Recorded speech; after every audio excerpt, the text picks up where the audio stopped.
Michael Nussbonner est journaliste. Il travaille pour la radio locale Europe 2 à la Clusaz, dans les Alpes. Comme tous les matins, il s'informe de l'actualité.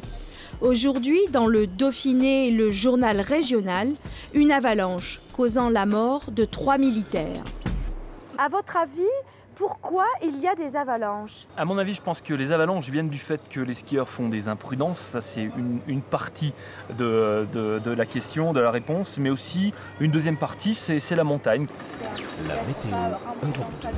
Michael enregistre 3 bulletins météo par jour pour informer sur les changements du temps et des températures. Demain, le temps va changer.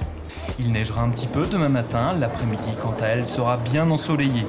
Les températures maximales seront de l'ordre de 2 degrés à la station et moins 2 degrés au sommet. Il fait froid cette année? On a eu un mois de janvier très froid. On a eu des températures jusqu'à moins 22 degrés à 2500 mètres.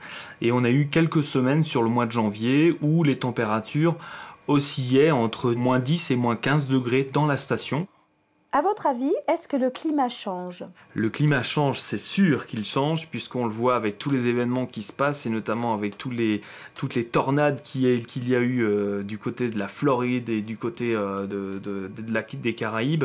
La planète se réchauffe, et si on ne fait pas quelque chose pour arrêter ça, ça va être difficile pour nos enfants. Ici, le sport est l'actualité principale. Mais qu'est-ce qu'il se passe sur le plan de la culture?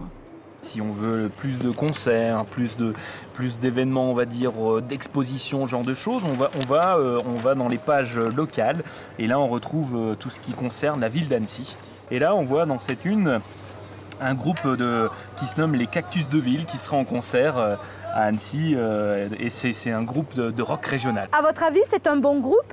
Bien sûr, je pense que ça doit être un bon groupe. Si dès le moment où on en parle dans le Dauphiné libéré, je suis sûr que ça va être un bon groupe. Très souvent, Michael se rend à la Maison du Tourisme pour rencontrer Alexis Bongard pour discuter des futurs événements.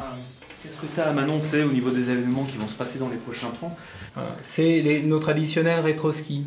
Mercredi 8 février 2006, donc à la Clusaz, 100 ans d'histoire du ski. Donc c'est un grand spectacle extérieur, c'est son et lumière, et toute l'histoire du ski est racontée dedans. Enfin, on termine avec le programme du cinéma qui se trouve au Grand Bornand. La journée se termine pour Michael avec l'annonce des événements culturels, comme les programmes de cinéma ou la traditionnelle descente au flambeau.